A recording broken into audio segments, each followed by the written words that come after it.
Chemistry class 10 बाप 2 सबक चौथों हिस्सो पहिरियों ब्रांस्टेड लोरी वारो तेज़ाबन असासन जो नज़रियो ब्रांस्टेड लोरी एसिड बेस थेरी आवां या केमिस्ट्री उस्ताद नजदुल्ला चन्ना अवां के सिंध ऑनलाइन स्कूल में भली कार असां जो लेक्चर जा मौजू आहिनि ब्रांस्टेड लोरी एसिड बेस थेरी ब्रांस्टेड लोरी वारो तेज़ाबन असासन जो नज़रियो एम्फोटेरिक सब्सटेंस पिटनोइयत वारियूं शयूं।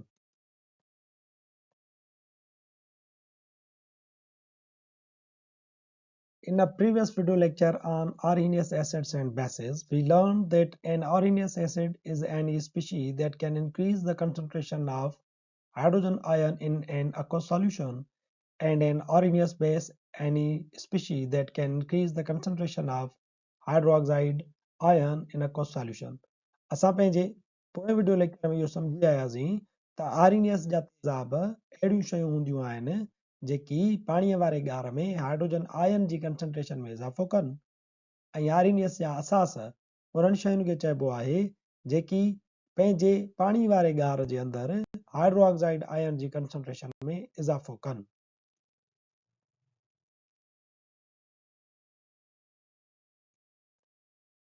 A major limitation of Arrhenius theory is that we can only describe acid-base behavior in water. Arrhenius नज़रिए जी वॾी हद इहा रही त असां शयुनि खे सिर्फ़ पाणीअ जे अंदरि तेज़ाब ऐं असासनि में विराए सघूं पिया। In this video lecture, we will move on to look at the more general Bronsted-Lowry theory. असां अॼोके पंहिंजे वीडियो लेक्चर में हिकिड़े वॾे ब्रॉड कंसेप्ट Bronsted-Lowry theory ते ॻाल्हि ॿोल कंदासीं which applies to a broader range of chemical reactions जेका आबी ॻारनि खां ॿाहिरि जे कीमियाई अमलनि ते पिणु लागू थींदी ऐं असां तेज़ाबनि ऐं असासनि जी वाइड रेंज खे सम्झी सघंदासीं। Bronsted-Lowry concept. In 1923, the Danish chemist Bronsted and the English chemist Lowry independently presented their theories of acids and bases on the basis of proton transfer. 1923 में डेनिश केमिस्ट ब्रांस्टेड ऐं इंग्लिश केमिस्ट लोरी पंहिंजूं तेज़ाबनि ऐं असासनि ते theories पेश कयूं ऐं ॿिन्ही जो बुनियादु प्रोटॉन ट्रांसफर हुयो। अकॉर्डिंग टू दिस कंसेप्ट, इन नज़रिए जे मूजिबि an acid is a substance that can donate a proton to another substance. तेज़ाब उहो मालिक्यूल या आयन आहे जेको कंहिं ॿी शइ खे प्रोटॉन ॾिए। A base is a substance that can accept a proton from another substance. ऐं असास उहा शइ आहे जेका ॿिए कंहिं खां प्रोटॉन हासिल करे या क़बूल करे। मिसाल जे तौर ते HCl acts as an acid while ammonia acts as a base. मिसाल जे तौर ते हाइड्रोक्लोरिक एसिड हिकिड़ो तेज़ाब आहे छो त इहो पंहिंजो प्रोटॉन कंहिं ॿिए खे डोनेट कंदो आहे, जॾहिं त अमोनिया हिकिड़ो बेस आहे छो त इहा कंहिं ॿिए खां प्रोटॉन वरी क़बूल कंदी आहे। An acid is a substance that can donate a proton to another substance. तेज़ाब प्रोटॉन ॾींदो आहे। A base is a substance that can accept a proton from another substance. ऐं वरी असास उहा शइ आहे जेका प्रोटॉन क़बूल कंदी। मिसाल जे तौर ते अमोनिया आहे ऐं वाटर जो मालिक्यूल पाण में रिएक्शन कनि था त पाणीअ जो मालिक्यूल छा थो करे प्रोटॉन अमोनिया खे ॾिए थो। हाणे जेको प्रोटॉन ॾींदो उहो तेज़ाब यानी असां वटि ब्रांस्टेड लोरीअ जो एसिड आहे वाटर, जॾहिं त अमोनिया इहो प्रोटॉन क़बूल करे थी त इनखे असां चवंदासीं ब्रांस्टेड लोरीअ जो बेस।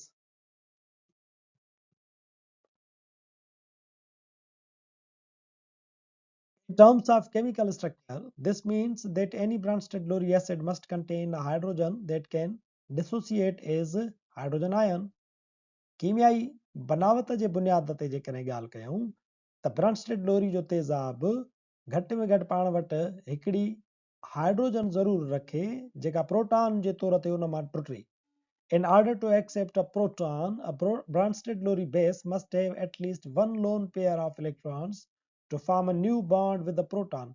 ऐं वरी हिकिड़ो प्रोटॉन क़बूल करण जे लाइ ब्रांस्टेड-लोरीअ वारे बेस में घटि हिकिड़ो लोन पेयर ऑफ इलेक्ट्रॉन ज़रूर हुजे जेको ईंदड़ प्रोटॉन सां बॉन्ड ठाहे उन प्रोटॉन खे क़बूल करे। हाणे ॾिसो हीअ अमोनिया आहे उन वटि हिकिड़ो लोन पेयर आहे हाणे इहो लोन पेयर छा कंदो, हेॾां ईंदड़ प्रोटॉन सां बॉन्ड ठाहींदो ऐं उन प्रोटॉन खे क़बूल कंदो। ही वरी छा आहे, ही असांजो आहे ब्रॉन्स्टेड लोरी जो एसिड। उन में ॾिसो त तव्हांखे हिकिड़ी हाइड्रोजन नज़र ईंदी, ॿी बि हाइड्रोजन आहे, पर हीअ जेका हाइड्रोजन आहे उहा तेज़ाबी हाइड्रोजन जे तौर ते या प्रोटॉन जे तौर ते इन तेज़ाब मां पोइ डिसोसिएट थी वेंदी। And the reaction between nitric acid and water, जेकॾहिं असां नाइट्रिक एसिड ऐं पाणीअ जो रिएक्शन ॾिसूं, nitric acid donates a proton. हाणे जेको नाइट्रिक एसिड आहे HNO3, उहो पंहिंजो प्रोटॉन जेको आहे ही जेको ब्लू में ॾेखारियल आहे उहो पाणी खे डोनेट कंदो, ऐं वरी जेको पाणी आहे उहो वरी छा कंदो, इहो प्रोटॉन उन खां क़बूल कंदो। त हाणे हिते छा थी वियो त असांजो जेको नाइट्रिक एसिड आहे उहो थी वियो असांजो ब्रॉन्स्टेड लोरीअ जो तेज़ाब, छो त इहो प्रोटॉन डोनेट थो करे, ऐं पाणी जेको आहे असांजो उहो थी वियो असांजो ब्रॉन्स्टेड लोरी वारो असास, छो त उहो इहो प्रोटॉन क़बूल थो करे। हाणे जेकॾहिं हिन जी कीमियाई स्ट्रक्चर ॾिसो त हिन में तव्हांखे जेका Louis structure of nitric acid आहे उन में हिन में तव्हांखे हिकिड़ी हाइड्रोजन नज़र ईंदी, इहा ई हाइड्रोजन हिन मां प्रोटॉन जी सूरत में ॿाहिरि निकिरंदी आहे। वरी पाणी जे अंदरि तव्हां ॾिसो त तव्हांखे ॿ लोन पेयर नज़र ईंदा जेके इन हाइड्रोजन खे हासिल करण जे लाइ उन जा बॉन्ड ठाहिण लाइ तयारु आहिनि। एम्फोटेरिक सब्सटेंस, मिटी नोयत वारियूं शयूं। असां पाणीअ जो जॾहिं हिननि पोयनि कीमियाई अमलनि में ज़िक्र कयोसीं त पाणी हिकिड़े हंधि पाण तेज़ाब जे तौर ते नज़र आयो ऐं वरी ॿिए हंधि वरी पाण असास जे तौर ते नज़र आयो। अमोनिया खे इहो ई पाणी पंहिंजो प्रोटॉन ॾिए पियो। ॿिए पासे खां वरी जॾहिं तव्हां ॻाल्हि कई नाइट्रिक एसिड जी, पाणी सां कीमियाई अमल करे थो त इन में वरी पाणी छा पियो करे त नाइट्रिक एसिड खां पाण प्रोटॉन वठे थो, यानी हिकिड़े हंधि पाणी एसिड जे तौर ते कम थो करे ऐं ॿिए रिएक्शन में वरी इहो ई पाणी बेस जे तौर ते कमु करे थो। सो इन्हनि शयुनि खे असां चऊं था एम्फोटेरिक सब्सटेंस। अहिड़ी शइ जेका तेज़ाब तोड़े असास ॿिन्ही वांगुरु कीमियाई अमल करे त उनखे असीं मिटी नोयत वारी शइ चऊं था। Such a substance that can behave as an acid as well as a base is called as amphoteric. असांजो ॼोको लेक्चर हिते पुॼाणीअ ते पहुचे थो। वरी हाज़ुर थींदासीं नए लेक्चर सां गॾु। तेसीं ताईं ॾिसंदा रहो सिंध ऑनलाइन स्कूल।